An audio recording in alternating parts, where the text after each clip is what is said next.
So today I'm going to present to you experiment number 10, hail. And firstly, I want to read the task description. Is extract as much information as possible from the shape and dimensions of a metal container, from the sound produced when dropping small objects such as peas into it. So our approach was to build the setup, determine relevant parameters, then to gather the data, analyze it, consider and test theories, and then we'll summarize everything and give you an outlook. All right. Why doesn't it work? Oh, sorry. So this is how our setup looks. We use the metal container suspended in mid-air, which we'll discuss later. Also, we drop a ball from fixed height, and here in the corner was a microphone, and you can see it because we are shooting with it. All right, so the software we use to analyze everything is firstly Audacity for editing and Fourier analysis of our data. Then we saved it as TXT and exported to GNU-plot, where we further used our programming skills to plot it. And then we used also Excel for some additional calculations. This is how such plot looks like. Here we determine actually to use the container on the floor or hanging in mid-air, and the green line tells us the frequencies of mid-air container, and as you can see, there's less noise here in this corner, and the frequencies are more prominent, meaning they are louder and thus easier to determine from the other. I cannot hear you well. Can you repeat? Oh, I'm sorry. I mean that the amplitudes are much clearer with the container mid-air, and there is less noise here. So now going to the balls, we used a different set of balls, as you can see on the left, and every ball produced more or less the same frequency. So we've chosen the top one because it produced the clearest frequencies out of the bunch. It's the this lila color. And yeah, so to summarize our setup, we determined the perfect position of a container, much clearer results hanging mid-air, and some frequencies were shifted. We can discuss this later. And also falling object, we haven't seen a significant difference between the balls.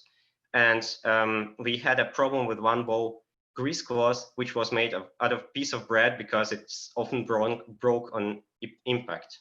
As microphone, we used my phone, HTC U11, because it could pick up higher frequencies up to 33 kilohertz, and also could record in FLAC format. As for falling height, it didn't make a difference in spectrum, only in intensity, which is not relevant for our experiment. Now going to the measuring campaign, here's the set of containers we used to measure the frequencies. But I must mention that we concentrated on cylinder one because the geometry is easier to describe. So the first hypothesis to describe the parameters, the frequencies were standing waves. In bottom and wall of a container, the air is forced into oscillation by oscillation of the balls, which in itself is forced by impact with the ball. So the standing wave is formed when one sound wave goes to the right, then bounces back and goes to the left, and they interfere with each other. In the red, you see like the standing wave. And here at the bottom, you can see the equation for this. All right, so we looked at different types of standing wave in our cylinder container, horizontal one, right here, and also like a half-stopped pipe, which differs in the opening at top. So the frequencies differ also. And also we suggested that it also could be the walls that are oscillating and thus producing sound in metal itself. And we accounted for this as well. So what we did, firstly, we put all those theoretical formulas and calculated for some overtones and frequencies like horizontally. And then we plugged in the numbers, like the frequencies of important peaks and seen and looked for like those that can be explained in this manner. And here you can see them on the graph.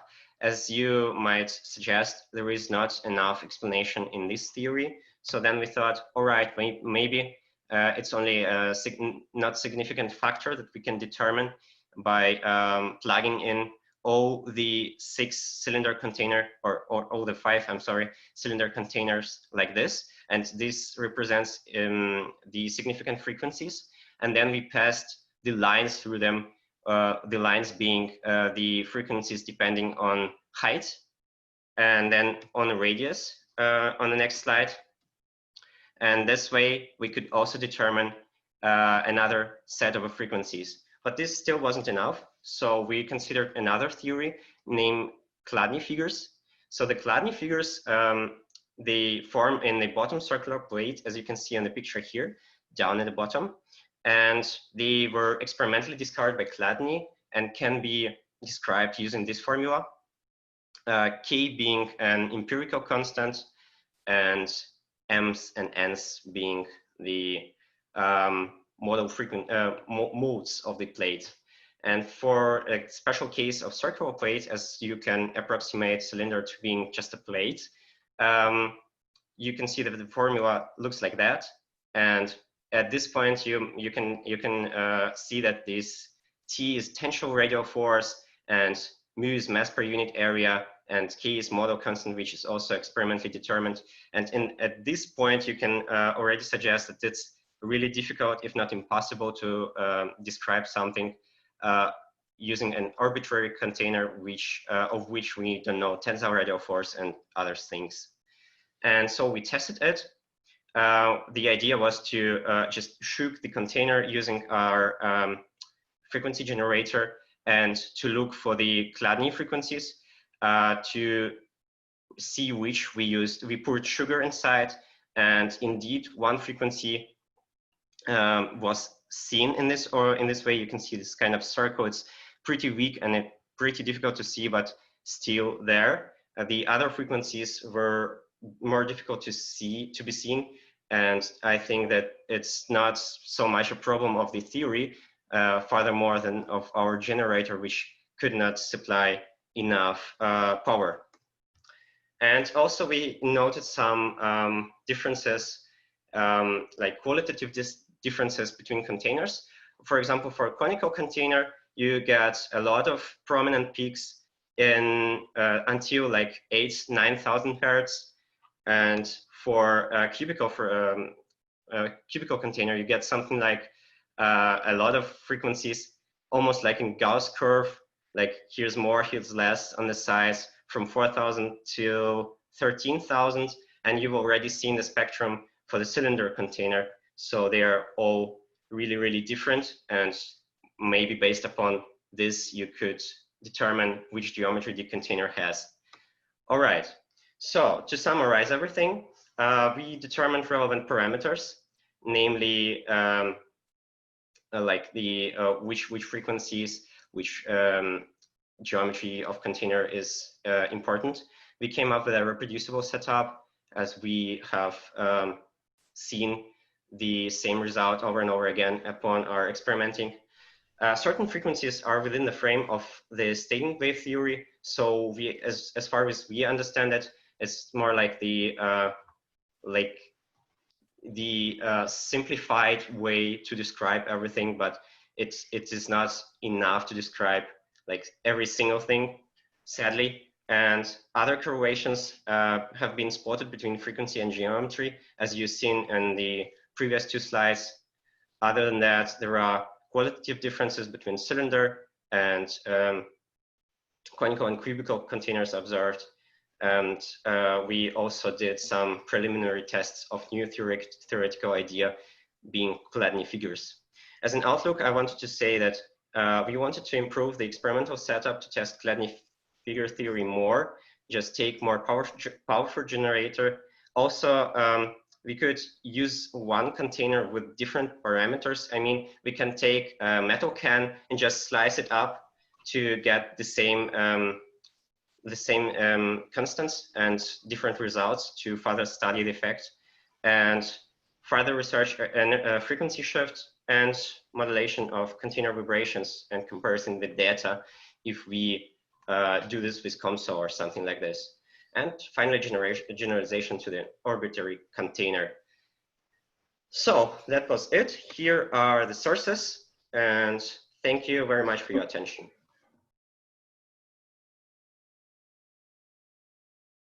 Okay.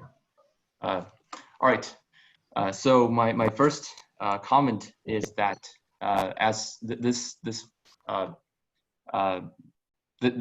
presentation is very this project is very savvy on the experimental side. There are many parameters that you guys considered, many objects, buckets, and objects that you guys tried, many parameters that you guys varied. But one major defect is that whenever I see your a spectrum, I see that it's very much undersampled. Because for many peaks, I only see a peak point, and the point before and after are immediately tropes. So there's a good chance that the eigenfrequencies are more dense than you think. So since you're an observer of these patterns, I think you should be more careful about like upsampling your spectrum. Right, and this is the experimental side, and on the theory side, I think it lacks consideration. So there is not a theory that, and there is not a hypothesis that leads to the experiment. You guys just kind of started out doing it, which is fine, but it did not in the end clap with this nicely with this this figure, this theory that you proposed, and also. You guys focused on the so you guys were talking about the resonating plate, but I think there's a lack of consideration of another very important component in this experiment, because we're talking about beans dropping into a bucket or into a metal container instead of a metal plate onto a metal plate.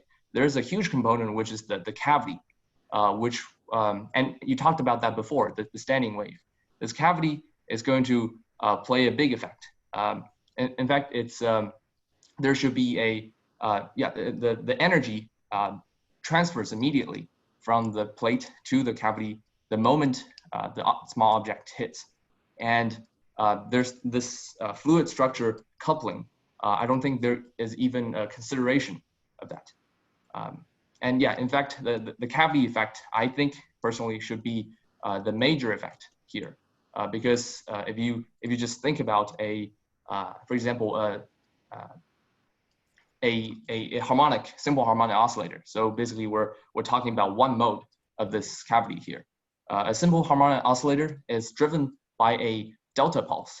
So the delta pulse here is the beam that drops into the bucket, creating a vibration on the plate.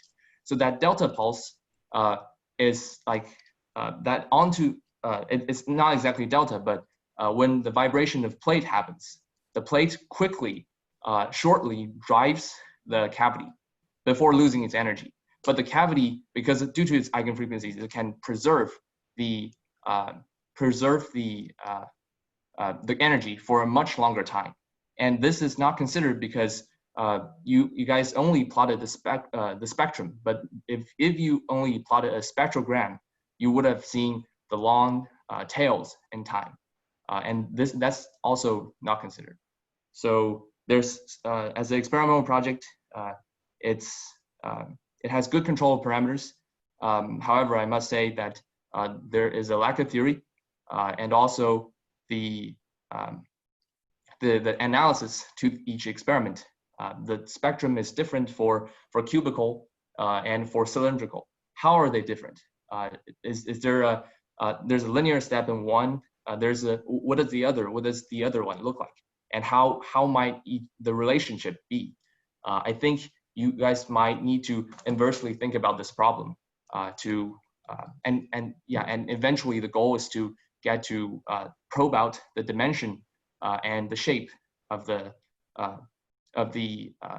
the object, and I think there should at least be some effort in doing so. Yes.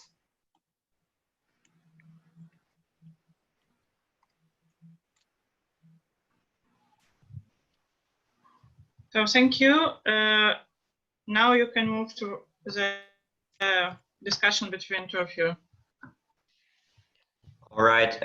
First of all, thank you for your point of view and for your criticism. It's very kind of you that how you're talking about the presentation, and thank you for that.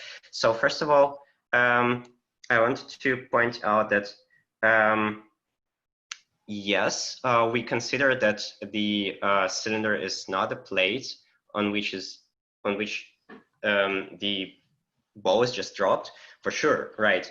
But it's much more difficult to calculate, and I would even argue that it's hardly possible without computational software.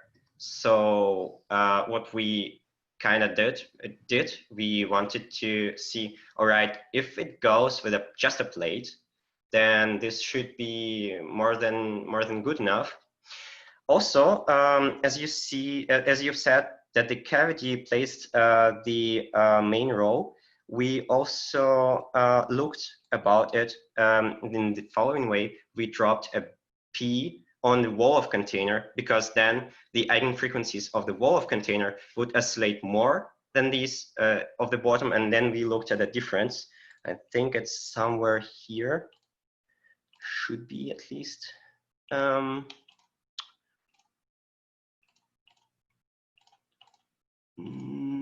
That seems to be the case, but yeah, I'll ask you to trust me on this one. It should be somewhere around here. I just don't want to pass the time with it. So on the other point of yours, that we didn't like, that we looked only on one point of the peak of the frequency, so there's that the peak density, that the frequency density could be like higher here.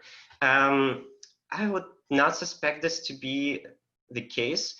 Firstly, because the converting software, we could change the integration parameter, and it didn't make much of a difference. You know, it looked like it's more of a noise than really a lot of frequencies. And further than that, as we were looking at the frequencies cross sections with like theoretical results, we did not took only those that were like precisely the theoretical results, but also with some step like 50 hertz, 100 hertz. So we really consider that it could be like somewhere near it, so that this would be denser. Right. Yeah. So sorry. Yeah. Sorry. So I would like to. Yeah. Those are good arguments, and I would like to remind you that yes, the like accessing software, it's like a skill-based thing, so it's not forced upon. But if you had started thinking about the physics of this structured fluid system a little bit more, if you think about the cavity, there is actually, you can actually relate it to the fluid dynamics inside cavities. And in that case, if you started with a cubicle, it will actually be easy, because there will be X, Y, and Z 3 directions for 3 modes. And in that way, you can solve a easy Helmholtz PDE by just separating variables. And then you can find out exactly the modes of this cavity. And from then on, you can kind of go inversely about this. And same for the cylindrical one. Although that, like, the solution of that will include Bessel function, but that's all. Its solution is also pre-established. It will be something that you can look up. Also, I'm curious, yeah. How did you decide which? Yeah. So there's another thing that the object, the small object that you choose, is actually also important in the way that if this object, like in my thinking, I kind of used this green function way of modeling things. So if you have a delta pulse, and its green function is going to be a good sinusoidal wave. However, if you have something that is more bulky or is like less bouncy, that touches the surface more time before bouncing up, then the resultant will be like a dispersion relationship. So that it's less easy to model. So you might see something, some bad spectrum. So yeah, that's what I was going to say. Less reporter to replay. That's correct. And first of all, Green's function of delta function is 1/r². It's not sinus function. Secondly, we consider different types of balls with different densities. So if there would be a difference, we would notice it. And I don't think that it was the case. And here's the picture, excited frequencies of the floor of a container versus those of the walls. And as you can see, the frequencies are practically the same. So I would suggest that the cavity doesn't make such of a difference as you may think. But you're right. We could have solved it with Helmholtz and separating the variables. The problem is that at the time we conducted the experiment, I didn't know the equations yet. Wait, if the wall response and the plate response are exactly the same, doesn't that exactly prove that the cavity is the main player here? Because otherwise, you would the azimuthal modes and the plate mode at the bottom, they will behave vastly differently.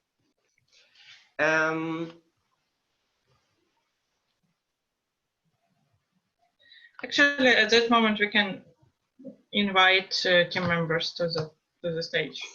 Sure. But I would think, yes, you can have a point, right?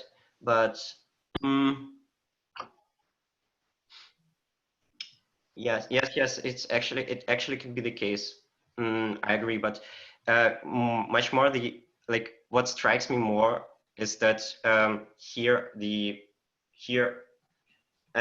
if we excite the wall of container more, there are more like frequencies excited by the you can see the different excited frequencies as opposed to those of the floor.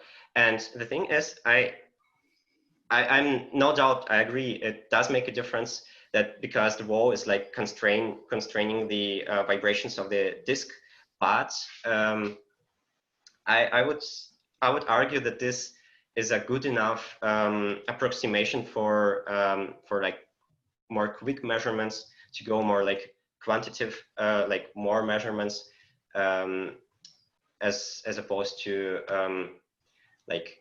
calculating it's super precise, because we just could look which difference does it make if we make bigger radius or bigger heights and stuff like this. And that was exactly what we did. Yes. Yeah. Guys, I want to invite team members to the discussion, if we can do this. If we have team members who want to take part in the discussion. Hello, my name is Carlos. I'm from Team US. I have a very simple question. Just a second. Puta, isso não tô me ouvindo duas vezes. Sorry? My question is... Can you show yourself? Oh, sorry. I thought I was already. Is the camera working? My camera is not working. Okay, doesn't matter. Sorry. Okay.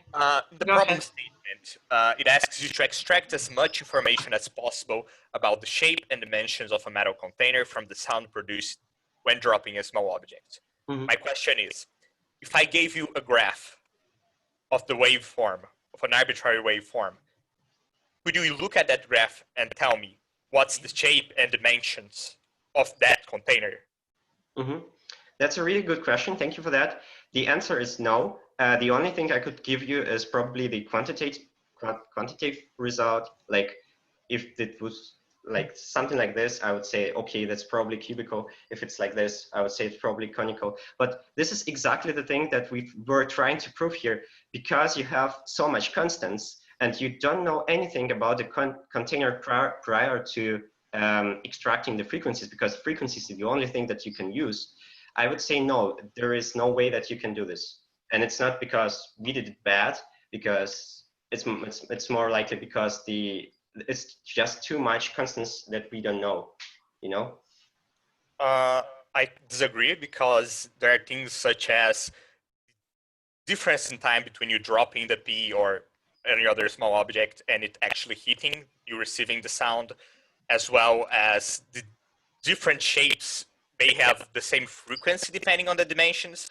But when you look at eigen frequencies different than the natural one, so second mode of oscillation or third mode of oscillation, you can actually differ the shapes and actually extract more information. And since that's what the problem asked, I can't really see exactly how your solution couples with the problem, if that's even the way you were supposed to say. I don't think it's very related, because the problem asks you something, and then you literally answer me, no, I don't think that's possible. Yes, but I mean, the problem wasn't solved before we started it, so our understanding of the problem evolved as we went by, and the final thought that we came up with is that it's impossible to determine any geometrical parameters of a container apart from those quantitative that I already showed you, if you don't know the constants. And I struggle to understand what you're trying to say by saying that we can measure the time between the drops or something. Can you probably explain better? Okay, so I have 2 points to your 2 questions. The first one relating to, for example, I could measure how deep the container is by saying, oh, I know the acceleration of gravity. I dropped the P and I heard the sound 0.1 second later. That would be one way to do this. But just to get it clear, you are saying me that it is impossible to solve this problem. You don't think there is a solution? I mean, using only frequencies, because if you want to calculate the time elapsed, then you need to know the height, and we are using only the frequencies to determine geometry, not any other parameter. But I think, yes, it's actually quite a good idea to measure elapsed time, right? Can I add something? Yeah. Because you said we can drop the ball and then heard first drops and second drop and so on. But I think the first drop will be the strongest one, and the next one will be not so strong. That's why you will have a noise from the first one. So I mean, it's really not so sufficient to measure the time between the drops, because you should take into account that the second drop and the third drop will be not so high and strong as the first one. But another way also to get the dimensions. If I could interrupt just for one sentence, that can be completely absolved if you do spectral averaging and cut the time off between the 2 time spots. Then you can just do the spectrum, get the spectrum of the time, all the time before and all the time after. So there should not be any conflict. But you can't account for the dissipated energy after the first drop. I mean, how do you know how much energy has gone out if you don't know the properties of metal container you are using?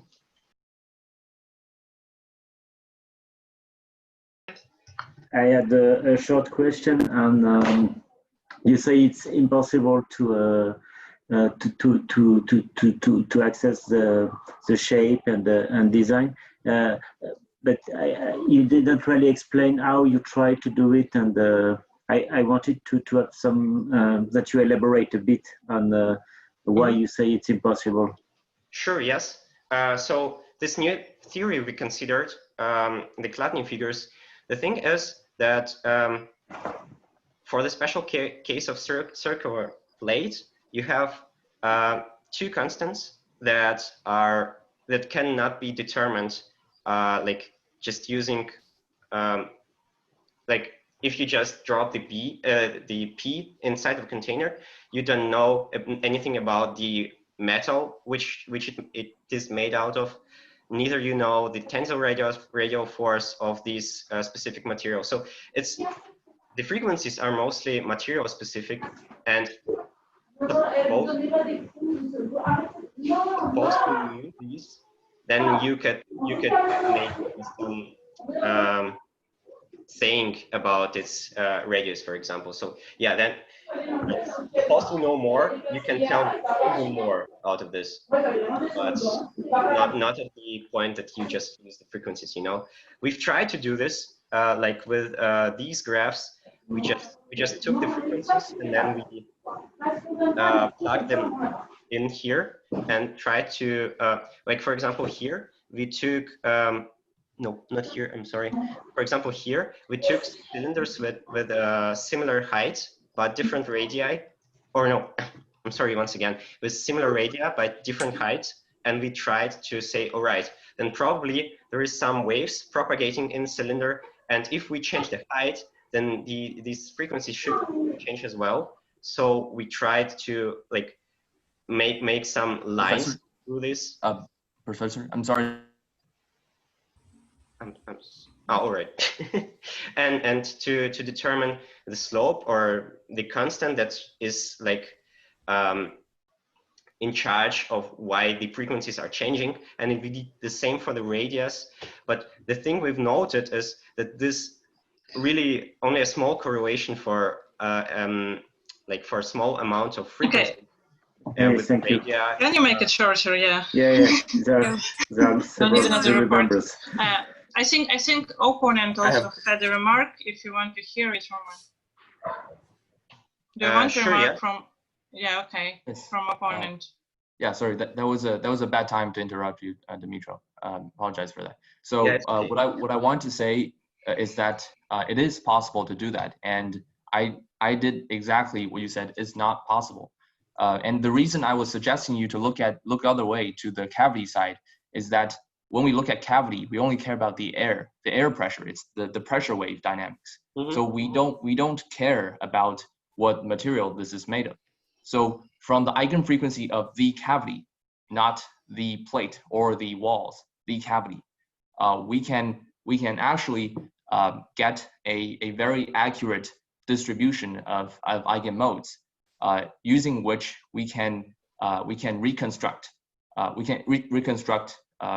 back to the dimension if you have solved the cavity dynamics. You would have a modal equation that would exactly tell you like some set of integers as well as a frequency. If all these are given, you can reconstruct back, if correctly, you can reconstruct back to the correct dimension. And after that is a numerical analysis.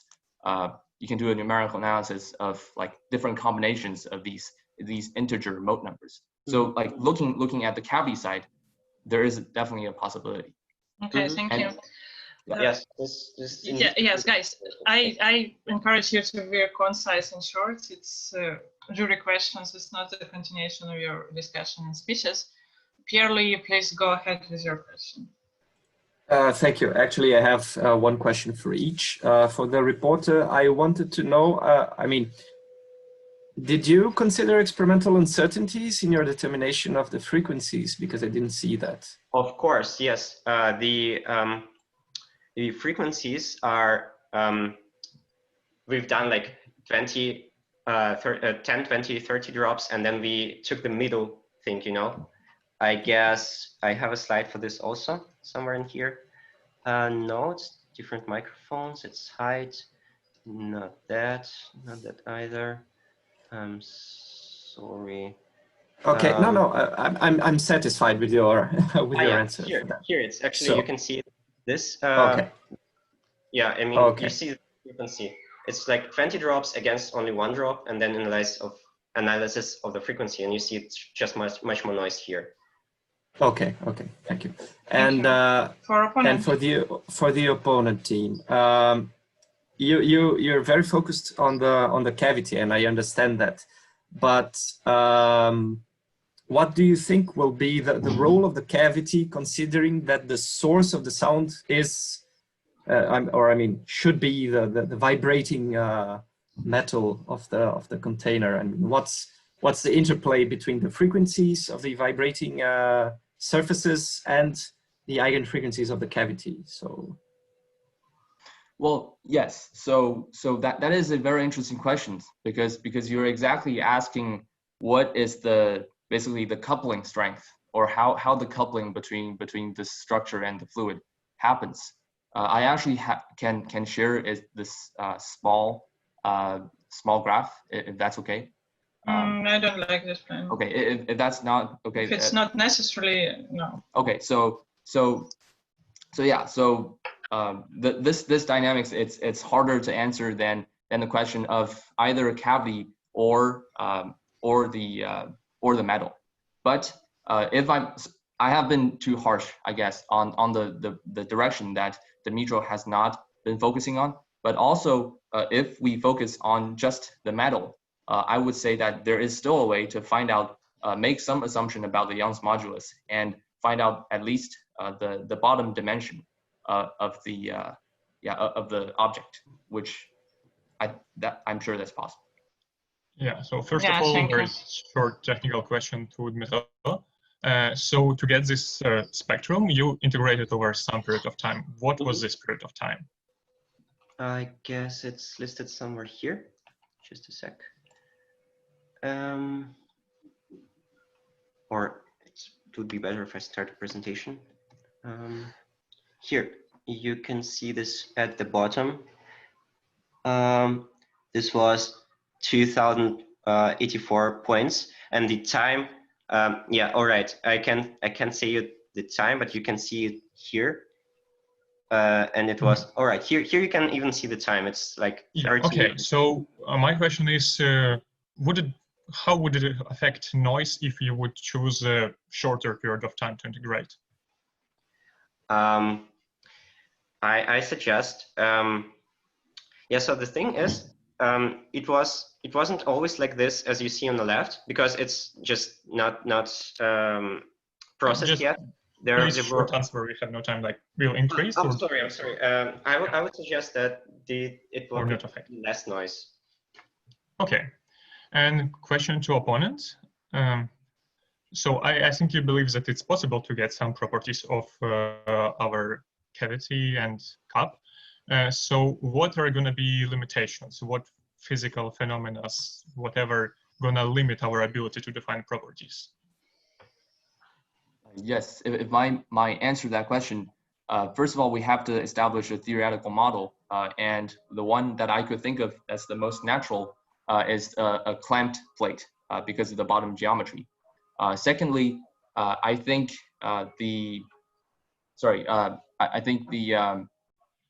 and another thing is, it's true that we might not be able to find trace out the dimension, but we can find out the relationship if we are a little more rigorous on the theory part, the relationship between some fundamental constants, which we assume not knowing, to the dimension, which I would say that's also a remarkable.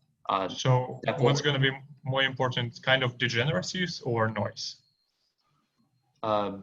It depends. So actually, that's an interesting question, because there are two dominances. So I've been talking about coupling, but sometimes you would see the plate dominates. Other times you would see the cavity does. So it actually depends on how this bucket or whatever is built. If it has thick enough or rigid enough walls and bottoms, actually in that case, I found out that the metal itself, its own vibration would dominate, because it would be able to store more energy. So limiting that is definitely also important.